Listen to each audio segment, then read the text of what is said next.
Hello friends, welcome to ఏకేఎస్ఐఎస్ daily current affairs. ఈరోజు daily current affairs వీడియోలో మనం ఫిబ్రవరి 27కి సంబంధించినటువంటి డైలీ కరెంట్ అఫైర్స్ డిస్కస్ చేయబోతున్నాం. ఓకే, సో వీడియో ఫర్దర్గా ప్రొసీడ్ చేసే కన్నా ముందు నేను మీకు లాస్ట్ వీడియోలో ఒక 3 క్వశ్చన్స్ అడిగాను కదా, వాటికి ఆన్సర్స్ ఎక్స్ప్లెయిన్ చేసిన తర్వాత ఈరోజు వీడియో డీటెయిల్స్లోకి వెళ్దాం. Okay, with reference to the national counter terrorism policy Prahar consider the following statements. It is implemented by the ministry of defence అంటున్నారు. రాంగ్. హోమ్ అఫైర్స్ కదా. The national security guard functions as the nodal counter terror force under ministry of home affairs అంటున్నారు. Right. ఇది మనకి multi agency centre అనేది national investigation agency for intelligence వీళ్ళ పరిధిలో పనిచేస్తుంది అంటున్నది. ఇది రాంగ్. ఇంటెలిజెన్స్ బ్యూరో అని చెప్పాను. సో కాబట్టి ఆన్సర్ వచ్చేసేసి only 2. Next question number 2. With reference to the GCC Gulf cooperation council consider the following statement. It was established in 1981 in response to regional security concerns in West Asia. Correct? All member countries of GCC are located on the coast of Mediterranean Sea అంటున్నారు. Wrong. ఎందుకంటే ఇది ఎక్కడ మనకి Mediterranean సీకి సంబంధం ఉంది కాదు. Next, Riyadh serve as headquarters of GCC. Right. So answer వచ్చేసి మనకి 1 and 3 B. Next, third one. With reference to the fishing cat consider the following statement. It is listed as endangered in the IUCN red list. Wrong. Vulnerable కదా. It is included under schedule 1 of the wildlife protection act 1972. కరెక్టే. It is especially adapted for hunting in aquatic ecosystem such as wetland and marshes. Right. ఇది మనకి. So కాబట్టి answer వచ్చేసేసి C 2 and 3. మరి ఈరోజు వీడియోలో మనం ఈ 7 టాపిక్స్ డిస్కస్ చేయబోతున్నాం. Okay, so first topic supreme court ఏం చెప్తుందంటే ఈ యొక్క నోటా ఆప్షన్ యొక్క ఏదైతే ఉందో ఎలక్షన్స్లో దాని ఎఫెక్టివ్నెస్ని ఒకసారి పరిశీలించండి అన్నారు. సో దీనికి సంబంధించి మీకు అర్థం కావాల్సింది నోటా అనే కాన్సెప్ట్ని సుప్రీంకోర్టు ఏ జడ్జ్మెంట్తో తీసుకొచ్చింది అండ్ నోటా యొక్క ఇంపాక్ట్ ఏంది. మన నోటాకు హైయెస్ట్ నెంబర్ ఆఫ్ ఓట్స్ వస్తే నోటాకు సంబంధించి అంటే ఎవరు విన్నర్ కాకుండా నోటానే విన్నర్ అని చెప్తారా? మరి అట్లా కాకుండా సో నోటాకి ఎన్ని ఓట్లు వచ్చినా కూడా నోటా తర్వాత ఎవరు సెకండ్ వస్తే వాళ్ళే విన్నర్ అయితే కనుక నోటాకి ఎలాంటి ఇంపార్టెన్స్ లేనట్టే కదా. మరి ఈ కాంటెక్స్లో నోటాని మరి ఏదైనా స్టేట్స్ అంటే ఏదైనా ఇంప్లిమెంట్ చేయడానికి ట్రై చేస్తే ఆ స్టేట్స్ ఏంటి అండ్ ఎలక్షన్ కమిషన్ ఆఫ్ ఇండియాకి సంబంధించినటువంటి డీటెయిల్స్. సో ఇవన్నీ మనం తెలుసుకోవడానికి ట్రై చేద్దాం. Okay, so Supreme Court of India ఏం చెప్తుంది? నోటా ఎఫెక్టివ్నెస్ ఏంది అనేది పరిశీలించండి అంటున్నారు. సో ఆల్మోస్ట్ ఒక 10 years తర్వాత కూడా నోటా అనేది చాలా తక్కువ ఇంపాక్ట్ చూపించింది ఈ యొక్క క్యాండిడేట్ సెలక్షన్ పైన. అంటే పొలిటికల్ పార్టీస్ క్యాండిడేట్ సెలక్షన్ విషయంలో ఎలాంటి మార్పు లేదు. సో కాబట్టి నోటా ఎంత ఎఫెక్టివ్గా పనిచేస్తుందో ఒకసారి మీరు చెక్ చేయండి. అండ్ అందులో ఏమైనా రిఫార్మ్స్ కావాలంటే రిఫార్మ్స్ తీసుకోండి అని చెప్తున్నారు. So NOTA full form none of the above అంటే ఓటర్స్ కంటెస్ట్ చేస్తున్నటువంటి క్యాండిడేట్స్ అందరినీ కూడా రిజెక్ట్ చేసి ఓకే సో వాళ్ళకి ఎవరికి నచ్చట్లేదన్నప్పుడు వాళ్ళు నోటా వేయవచ్చు అనమాట. అండ్ నోటాకి ఎక్కువ ఓట్స్ వచ్చినా కూడా ఎలక్షన్ రిజల్ట్ ఏం ఇంపాక్ట్ ఉండదు. సో నోటా అనేది మనకి దీనికి సంబంధించిన landmark judgement PUCL versus union of India 2013. And ఇందులో మనకి కోర్టు ఎలక్షన్ కమిషన్ ఆఫ్ ఇండియాకి డైరెక్ట్ చేయడం జరిగింది నోటా ఆప్షన్ని EVMలో ఇంక్లూడ్ చేయమని చెప్పేసి. అండ్ నోటాని లెజిస్లేటివ్ అసెంబ్లీ ఎలక్షన్స్లో చూస్తే కనుక ఛత్తీస్గఢ్, మిజోరాం, రాజస్థాన్, మధ్యప్రదేశ్, ఢిల్లీ వీటికి సంబంధించినటువంటి లెజిస్లేటివ్ అసెంబ్లీలో ఫస్ట్ టైం నోటాని ఇంక్లూడ్ చేశారు. అండ్ ఇందాక చెప్పినట్టుగా నోటాకి హైయెస్ట్ ఓట్స్ వచ్చినప్పటికీ కూడా మనకి పెద్ద రిజల్ట్ ఏముండదు. నోటా తర్వాత ఎవరికైతే హైయెస్ట్ నెంబర్ ఆఫ్ ఓట్స్ వస్తాయో వాళ్ళే విన్నర్ అనమాట. సో కాబట్టి నోటా వల్ల క్యాండిడేట్ డిస్క్వాలిఫై అవ్వడం కానీ అండ్ మళ్ళీ రీఎలక్షన్ జరగడం కానీ ఇట్లాంటిది ఏం జరగదు. అండ్ ఇక్కడ మీకు స్ట్రాటజీగా చూసినట్టయితే కనుక ఎలక్షన్ కమిషన్ ఆఫ్ ఇండియా దీనికి సంబంధించిన article 324 and election commission of India మనకి president, vice president, Lok Sabha and Rajya Sabha, MLA, MLC ఎలక్షన్స్ని కండక్ట్ చేయడం జరుగుతుంది. సుప్రీంకోర్టు ఈ యొక్క ఎలక్టోరల్ రిఫార్మ్స్ సంబంధించి అంటే ఎన్నికల సంస్కరణలకు సంబంధించి important cases PUCL versus union of India ఇది నోటా అనే ఆప్షన్ ఇంట్రొడ్యూస్ చేయడం జరిగింది. And association for democratic reforms ఇందులో మనకి సుప్రీంకోర్టు క్రిమినల్ బ్యాక్గ్రౌండ్ ఉన్నటువంటి క్యాండిడేట్స్ వాళ్ళ యొక్క డీటెయిల్స్ ముందుగానే పబ్లిష్ చేయండి అని చెప్పింది. సో మనకి quick revision PUCL versus union of India, NOTA introduced in EVMs and అలానే election commission of India article 324. And Colombia ఏంటంటే నోటాకి 50% కన్నా ఎక్కువ ఓట్స్ వచ్చినాయి అనుకోండి కొలంబియాలో మళ్ళీ ఎలక్షన్ కండక్ట్ చేయాలి. మరి ఇండియాలో కూడా అలాంటి కాన్సెప్ట్ ఉంటే బాగుంటుందా ఆన్సర్ ఏమని ట్రై చేయండి. దాంతోపాటు నేను మీకు election commission of India article 324 అన్నా కదా, స్టేట్ ఎలక్షన్ కమిషన్కి సంబంధించినటువంటి ఆర్టికల్ ఏందో ఆన్సర్ చేయడానికి ట్రై చేయండి. Okay, next question number 2.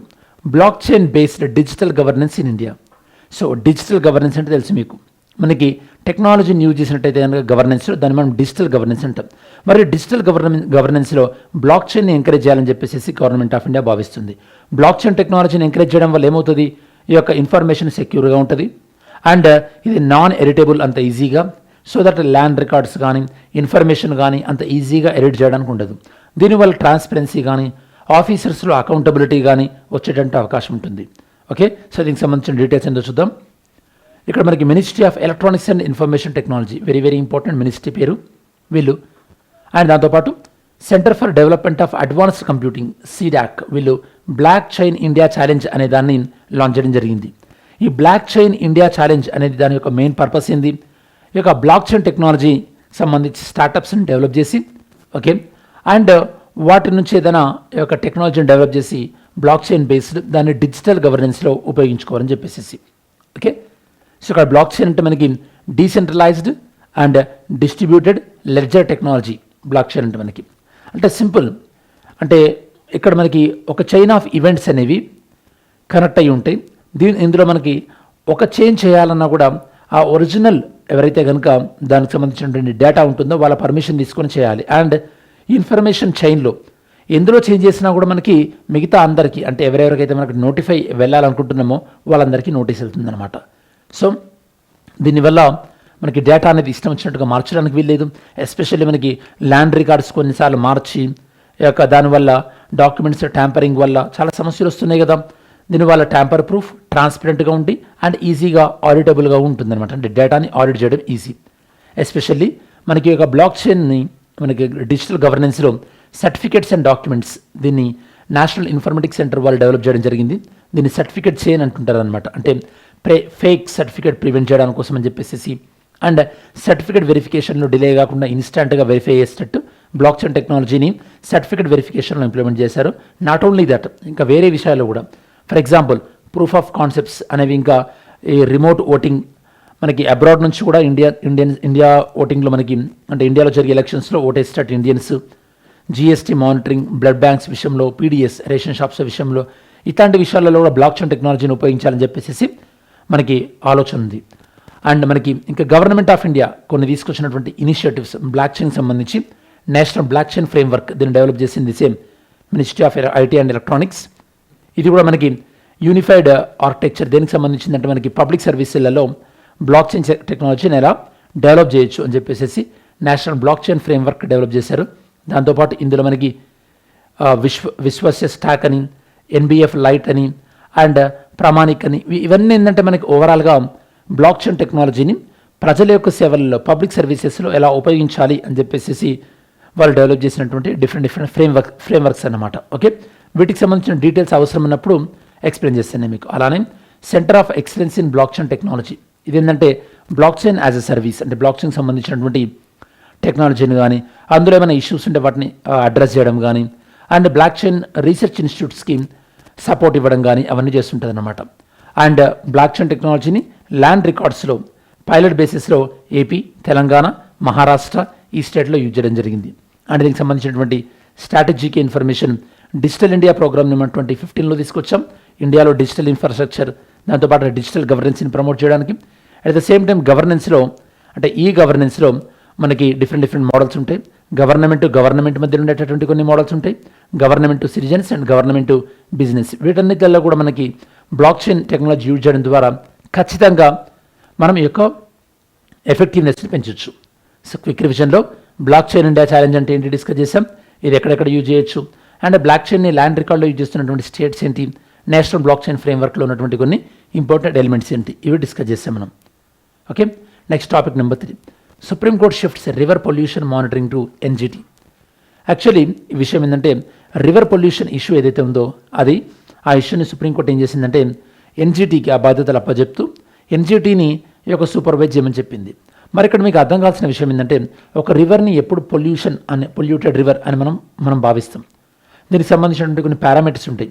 Biological oxygen demand అని చెప్పేసి అండ్ కెమికల్ ఆక్సిజన్ డిమాండ్ అని చెప్పేసి, సో ఇట్లాంటివి కొన్ని ఉంటాయి, అవి మనం తెలుసుకోవడం ట్రై చేద్దాం. ఓకే, అండ్ మన ఇండియాలో రివర్ పొల్యూషన్ మెయిన్గా మనకి ప్లాస్టిక్ పొల్యూషన్ వల్ల కానీ సాలిడ్ వేస్ట్ వల్ల కానీ వీటి వల్ల జరుగుతుంది. అండ్ రివర్ పొల్యూషన్ని మనం స్పెసిఫిక్గానేమో గంగా నదికి సంబంధించి నమామి గంగే ప్రోగ్రామ్ తీసుకుందాం. అండ్ మిగతా రివర్స్ పొల్యూషన్ అడ్రస్ చేయడానికి మనం వేరే వేరే ఇనిషియేటివ్స్ కూడా తీసుకొచ్చాం. ఆ ఇనిషియేటివ్స్ ఎందుకు కూడా చూద్దాం ఒకసారి. సుప్రీంకోర్ట్ ఆఫ్ ఇండియా 2021 కేసు ఏదైతే ఉందో సుమోటోగా వాళ్ళు రివర్ పొల్యూషన్ గురించి వాళ్ళు సుమోటోగా కేసు తీసుకున్నారో అందులో ప్రోగ్రెస్ లేదని చెప్పేసి ఆ కేసు మొత్తాన్ని కూడా ఎన్జీటీకి షిఫ్ట్ చేయడం జరిగింది, నేషనల్ గ్రీన్ ట్రిబ్యునల్. సో మనం మీకు ఐడియా ఉంటే చెప్పండి, ఎన్జీటీని మనం ఏ యాక్ట్ ద్వారా, ఏ చట్టం ద్వారా ఏర్పాటు చేసుకున్నామని చెప్పేసి.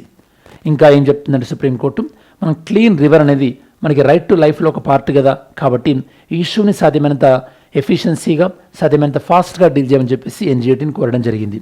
ఓకే, రైట్ టు లైఫ్లో రైట్ టు క్లీన్ ఎన్విరాన్మెంట్, అలానే రైట్ టు లైఫ్లో మనకి right to live with dignity అని, right to have hygienic conditions అని, ఇలా మనము సో రైట్ టు లైఫ్ అనేది ఎక్స్పాండ్ అవుతూ వచ్చింది.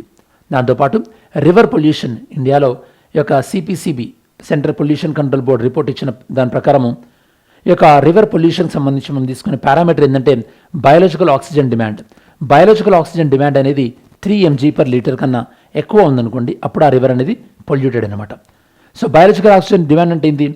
ఈ యొక్క వాటర్లో ఉన్నటువంటి మైక్రో ఆర్గానిజమ్స్ వాటికి ఎంతైతే ఆక్సిజన్ కావాల్సి ఉంటుందో దాన్ని మనం బయాలజికల్ ఆక్సిజన్ డిమాండ్ అంటాం. అవి ఆక్సిజన్ ఎంతకు అవసరం ఉంటుంది? వాటర్లో మనకి ఆర్గానిక్ కాంపౌండ్, ఇన్ఆర్గానిక్ కాంపౌండ్ అన్నీ ఉంటాయి. ఆర్గానిక్ కాంపౌండ్ని బ్రేక్ డౌన్ చేసేది మైక్రో ఆర్గానిజమ్స్. వాటికి ఎక్కువ ఆక్సిజన్ అవసరం ఉంటుందంటే మీనింగ్ ఏంది? ఎక్కువ పొల్యూటెంట్స్ ఉన్నాయని మీనింగ్ అన్నమాట. ఓకే, ఎన్జీటీ యాక్ట్ 2010 ద్వారా ఏర్పాటు చేయడం జరిగింది. It deals with environment protection, forest conservation and pollution control, ఈ విషయాలతో డీల్ చేస్తుంది. అలానే central pollution control board CPCB, ఇది మనకి మెయిన్గా 2 యాక్ట్స్ని అంటే అండర్ 2 యాక్ట్స్ వర్క్ చేస్తుంది. Water act 1974, air act 1981. Actually water act 1974 అనేది మనకి ఎయిర్ పొల్యూషన్ డీల్ చేసేటటువంటి యాక్ట్ అనమాట. అండ్ రివర్ క్లీనింగ్ కోసం గవర్నమెంట్ ఆఫ్ ఇండియా లాంచ్ చేసినటువంటి schemes Namami Gange programme 2014, river Ganga నదిని రిజ్యూనేట్ చేయడం కోసం. అలానే యమునా యాక్షన్ ప్లాన్ 1993, ఇది మనకు ఓవరాల్గా రివర్ యమునా నదిని అంటే మరింతగా బెటర్ డెవలప్ చేయడానికి కోసం అని చెప్పేసి. Next national river conservation plan, ఇదేంటంటే గంగా నదిని కాకుండా మిగతా రివర్స్ ఏవైతే ఉంటాయో ఆ రివర్స్ని యొక్క అంటే ప్రొటెక్ట్ చేయడానికి కోసం, దాంతోపాటు వాటిలో పొల్యూషన్ తగ్గించడానికి కోసం. ఇందులో వీళ్ళు యూజ్ చేస్తున్నటువంటి టెక్నాలజీ ఏంటి? లైడార్ టెక్నాలజీ, దాంతోపాటు డ్రోన్ సర్వే. ఈ లైడార్ టెక్నాలజీ ద్వారా రివర్లోకి ఎక్కడెక్కడైతే డ్రైన్స్ ఎంటర్ అవుతున్నాయో వాటి ఐడెంటిఫై చేసి వాటిని క్లోజ్ చేస్తారనమాట. నెక్స్ట్ స్ట్రాటజీకి ఇక్కడ మనకి ఆర్టికల్ 21 గురించి మనం నేర్చుకున్నాం. అలానే water prevention and control pollution act 1974, ఇదేదైతే ఉందో దీని ప్రకారమే మనకి స్టేట్లలో పొల్యూషన్ కంట్రోల్ బోర్డు అనేది ఏర్పాటైంది. బాగా గుర్తుపెట్టుకోండి, స్టేట్స్లో పొల్యూషన్ కంట్రోల్ బోర్డు అనేది ఎయిర్ పొల్యూషన్ యాక్ట్ వల్ల ఏర్పాటు కాలేదు, వాటర్ పొల్యూషన్ యాక్ట్ వల్ల ఏర్పాటైంది. Very very important. Next water quality indicators మనకి BOD, COD and dissolved oxygen, ఇవి మనకి డిఫరెంట్ పారామీటర్స్గా యూజ్ చేస్తుంటాం. క్విక్ రివిజన్లో మనం ఆల్రెడీ మాట్లాడుకున్నటువంటివి సుప్రీంకోర్టు కేసు క్లోజ్ చేయడం జరిగింది. అండ్ రివర్ యొక్క పొల్యూషన్ అనేది బిఓడితో మనము కౌంట్ చేస్తుంటాం. And 60% of the river pollution మెయిన్గా మనకి యొక్క అన్ట్రీటెడ్ సీవేజ్ అంటే మనకి ఈ సాలిడ్ వేస్ట్ మేనేజ్మెంట్, డ్రైనేజ్ రివర్లోకి రావడం వల్ల జరుగుతుంది. నమామి గంగే ప్రోగ్రామ్ని 2014లో టేకప్ చేయడం జరిగింది. ఓకే, సో నెక్స్ట్ మనం మాట్లాడుకునే topic India and France double taxation avoidance agreement చేసుకోవడం జరిగింది. Okay, so first of all double taxation avoidance agreement అంటే ఏంటంటే ఏదైనా ఒక కంపెనీ ఇండియాలో దాంతోపాటు ఫ్రాన్స్లో 2 కంట్రీస్లో ఎకనామిక్ యాక్టివిటీస్ని వాళ్ళు ఆపరేట్ చేస్తే కనుక వాళ్ళు ట్యాక్స్ ఎక్కడో ఒక కంట్రీలోనే కట్టవచ్చు అనమాట.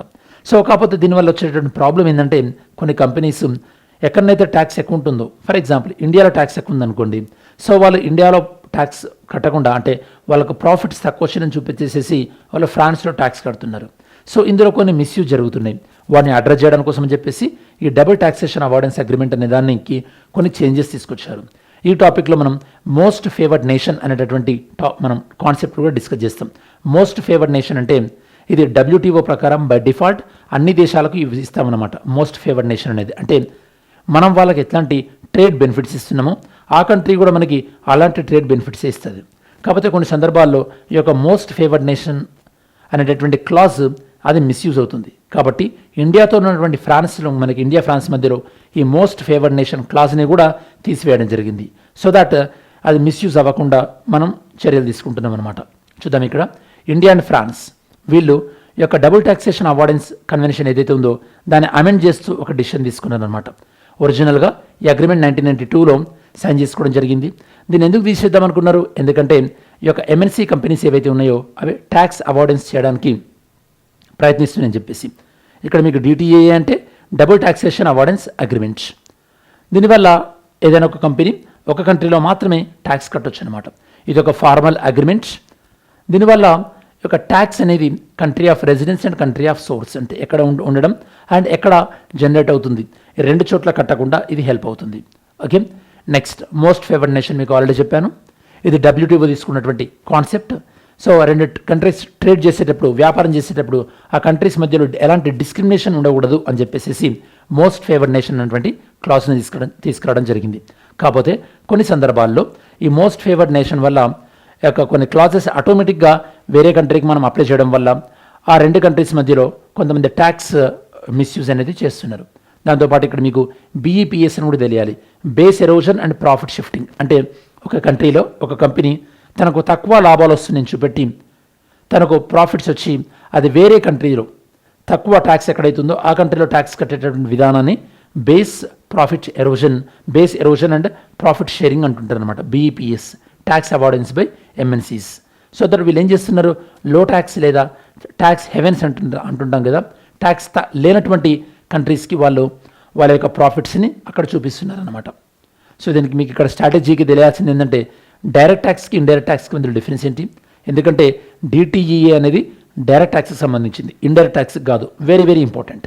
Next quick revision point of వ్యూలో ఇండియా ఫ్రాన్స్ DTAC ఎప్పుడు సైన్ చేసుకున్నాం, మోస్ట్ ఫేవర్డ్ నేషన్ క్లాజ్ అంటే ఏంటి అండ్ BEPSలో ఏముంది, అలానే మనకి ఈ యొక్క మాడిఫైడ్ ట్యాక్స్ ట్రీటీస్ అంటే మనకి కొన్ని రకాలైనటువంటి ట్యాక్స్ ట్రీటీని ఓవరాల్గా అంటే ట్రేడ్ అగ్రిమెంట్ రీనెగోషియేట్ చేసుకోకుండా చిన్న చిన్న ట్యాక్స్ని మనం మార్చొచ్చు అనమాట. దాన్ని మనం MLI అంటారు అనమాట, modification of tax. Okay, next topic number 5 నమస్తే స్కీమ్ అవేర్నెస్ ప్రోగ్రామ్. ఓకే, ఉత్తరప్రదేశ్లో దీనికి సంబంధించినటువంటి ఒక ప్రోగ్రామ్ జరగబోతుంది. అసలు ఈ ప్రోగ్రామ్ దేనికి సంబంధించి, ఈ యొక్క శానిటేషన్ వర్కర్స్. మనందరూ తెలుసు శానిటేషన్ వర్కర్స్కి చాలా ఈ యొక్క డిఫికల్ట్ వర్క్ కండిషన్స్ ఉంటున్నాయి. కొన్ని సందర్భాల్లో మాన్యువల్ స్కావెంజింగ్ కూడా చేస్తున్నారు వాళ్ళు.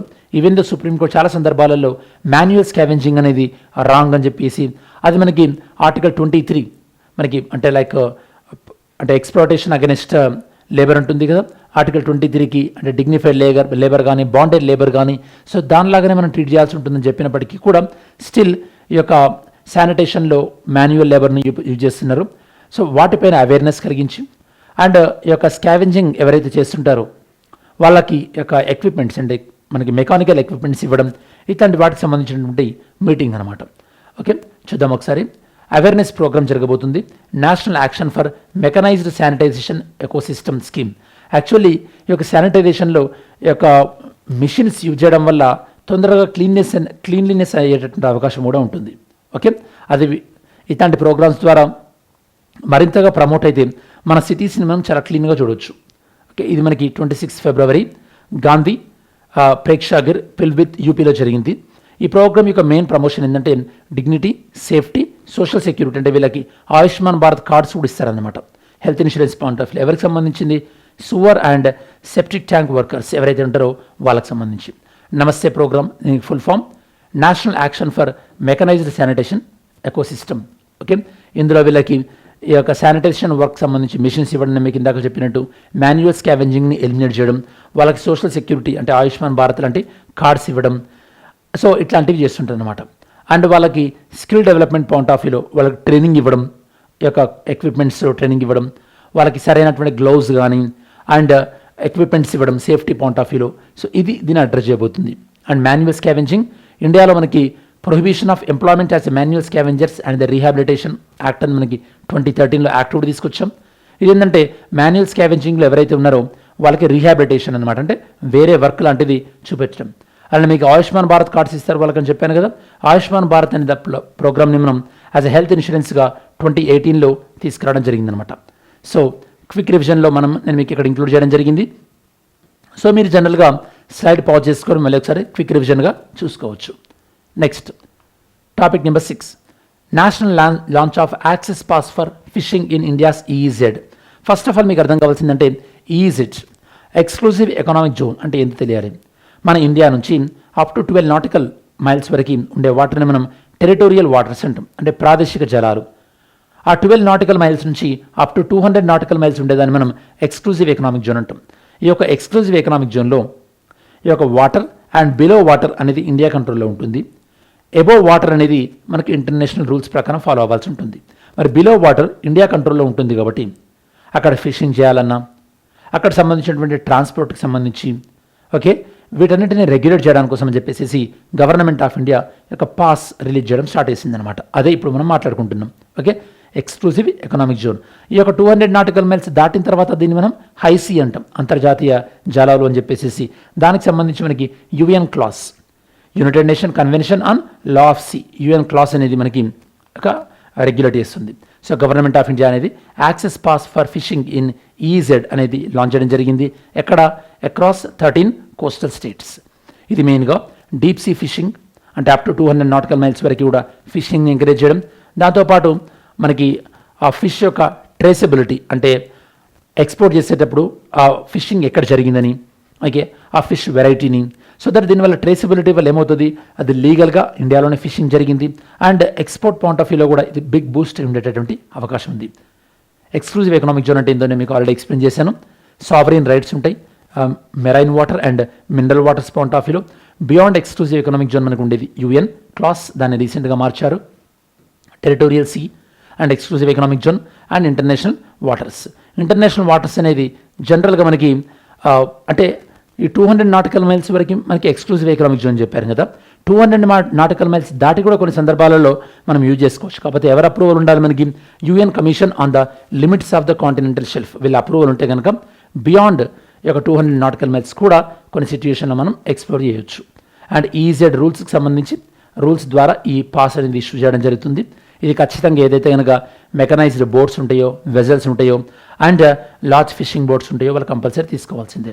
అండ్ ఈ ప్రాసెస్ని ఇష్యూ చేసేటటువంటి అలానే ఈ యొక్క మెకనైజ్డ్ బోట్ని కంట్రోల్ చేసేటటువంటి పోర్టల్ ఏంటంటే ఈ యొక్క ఆల్క్రాఫ్ట్ పోర్టల్. దీన్ని డెవలప్ చేసింది national informatics centre NIC and department of fishery వాళ్ళు. ఇది జనరల్గా మనకి ఫిషింగ్ సంబంధించినటువంటి వెజల్స్ ఏవైతే ఉంటాయో వాటిని రిజిస్ట్రేషన్ చేస్తుంటుంది అనమాట. అండ్ అలానే ఒక షిప్ ఇంకోవరకు అమ్మినా లేదా ఫిషింగ్ బోట్ అమ్మినా ఆ ఓనర్షిప్ ట్రాన్స్ఫర్ ఉంటుంది కదా, అది కూడా ఈ పోర్టల్ ద్వారానే చేస్తారు. యుఎన్ క్లాస్, ఇది టెరిటోరియల్ సీ అంటే ఏంది, కంటీజియస్ సీ జోన్ అంటే ఏంది, ఈజెడ్ అంటే ఏంది, వీటన్నింటిని కూడా ఎక్స్ప్లెయిన్ చేసింది. బ్లూ ఎకానమీ అంటే మనం ఈ యొక్క ఓషన్ వాటర్ని బెటర్గా ఎలా యూజ్ చేసి మన ఎకానమీని డెవలప్ చేసుకోవచ్చో అది చెప్పేది మనకి బ్లూ ఎకానమీ. క్విక్ రివిజన్లో మీరు ఇక్కడ ఉన్నట్టు ఈజెడ్ గురించి అలానే దీనికి సంబంధించినటువంటి వెబ్సైట్, యుఎన్ క్లాస్ లాస్ వీటన్ని కూడా మీరు చెక్ చేయొచ్చు. Next Kerala name change. Union cabinet అనేది కేరళ నేమ్ చేంజ్ని అప్రూవ్ చేయడం జరిగింది. Kerala name change to Keralam. ఇది జనరల్గా మనకి ఆర్టికల్ 3 ద్వారా జరుగుతుంది. ఒక స్టేట్ని ఫామ్ చేయాలన్నా, స్టేట్ బౌండరీ మార్చాలన్నా, స్టేట్ నేమ్ చేంజ్ చేయాలన్నా ఇవన్నీ కూడా మనకి ఆర్టికల్ 3 ప్రకారమే జరుగుతుంటుంది. ఇదివరకు కేరళ స్టేట్గా ఫామ్ అవ్వకముందు మలబార్ డిస్టిక్, ఇది మద్రాస్ పరిధిలో ఉండేది. ట్రావెన్కోర్ ప్రిన్స్లీ స్టేట్ ఉండేది, కొచ్చిన్ ప్రిన్స్లీ స్టేట్స్ ఉండేది. వీటన్నింటిని కలపాలని చెప్పేసి వీళ్ళు ఉద్యమం చేశారు. ఫైనల్గా 1956 స్టేట్ రీఆర్గనైజేషన్ అన్నప్పుడు కేరళ అనేది ఒక స్టేట్గా ఫామ్ అయింది. ఓకే, సో మరి ఈ స్టేట్ ఫార్మేషన్ బిల్ లేదా స్టేట్ నేమ్ చేంజింగ్ బిల్ అనేది ఎలా ప్రాసెస్ అవుతుందో చెప్తాను ఒకసారి. సో స్టేట్ నేమ్ చేంజ్ అవ్వాలంటే స్టేట్ నుంచి అయినా జరగవచ్చు చేంజ్, లేదా సెంటర్ అయిన యూనియన్ క్యాబినెట్ దానికి సంబంధించిన ప్రపోజల్ యాక్సెప్ట్ చేసిన తర్వాత ప్రెసిడెంట్ పంపించవచ్చు. కాకపోతే ఈ నేమ్ చేంజ్కి సంబంధించిన బిల్లు పార్లమెంట్లో ఇంట్రడ్యూస్ చేసే కన్నా ముందు ప్రెసిడెంట్ దాన్ని ఆ కన్సర్న్ స్టేట్కి రిఫర్ చేస్తారనమాట. ఆ కన్సర్న్ స్టేట్ ఏదైతే ఉంటుందో అప్పుడు వాళ్ళు ఆ బిల్ పైన వాళ్ళ యొక్క ఒపీనియన్ చెప్పాలి, that to specific period of టైంలోనే. ఆ బిల్ని యాక్సెప్ట్ చేయడం, రిజెక్ట్ చేయడం ఇట్లాంటివే పవర్స్ కూడా స్టేట్ అసెంబ్లీకి ఉండదు. ఓన్లీ వాళ్ళ యొక్క ఒపీనియన్ మాత్రమే చెప్పాల్సి ఉంటుంది with in specific period of టైంలో. దెన్ ఆ బిల్ని పార్లమెంట్లో ఇంట్రడ్యూస్ చేస్తారు. ఏ హౌస్లోనైనా ఇంట్రడ్యూస్ చేయొచ్చు, లోక్సభ కానీ రాజ్యసభ కానీ. అండ్ వాళ్ళకి కావాల్సినటువంటి మెజారిటీ ఓన్లీ సింపుల్ మెజారిటీ మాత్రమే. వన్స్ అది లోక్సభ రాజ్యసభలో అప్రూవల్ అయిపోయిన తర్వాత, దెన్ ప్రెసిడెంట్ యాక్సెప్ట్ అయిపోయిన తర్వాత దెన్ నేమ్ చేంజ్ అనేది ఇంప్లిమెంటేషన్లోకి వస్తుంది. ఓకే, 1920s ఈ యొక్క ఐక్య కేరళ మూమెంట్ అనేది చేయడం జరిగింది. దానివల్ల 1956 Fazal Ali commission, state reorganisation ఈ యొక్క కమిషన్ యొక్క రిపోర్ట్ వచ్చిన తర్వాత ఫైనల్గా స్టేట్ రీఆర్గనైజేషన్ యాక్ట్ 1956 ద్వారా కేరళ అనేది ప్రత్యేకమైనటువంటి రాష్ట్రంగా ఏర్పడింది. ఓకే, అండ్ కొత్త స్టేట్ ఫామ్ అవ్వాలన్నా, బౌండరీ చేంజ్ అవ్వాలన్నా, నేమ్ చేంజ్ అవ్వాలన్నా ఆర్టికల్ 3 అండ్ దానికి సంబంధించిన ప్రొసీజర్ నేను మీకు ఆల్రెడీ ఎక్స్ప్లెయిన్ చేయడం జరిగింది.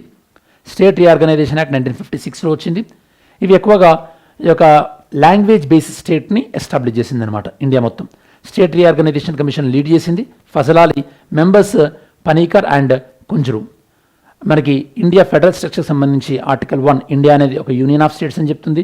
ఆర్టికల్ 2 ఒకవేళ మన ఇండియాలో 1950 అంటే మనకి ఇండియన్ కాన్స్టిట్యూషన్ ఇంప్లిమెంటేషన్లోకి వచ్చే టైంకి ఇండియాలో ఏదైనా లేకపోతే తర్వాత అది ఇండియాలో జాయిన్ అవ్వాలనుకుంటే లైక్ గోవా, సిక్కిం అండ్ పుదుచ్చేరి అట్లాంటివి ఎలా జాయిన్ అవ్వాలి అనేది ఆర్టికల్ 2.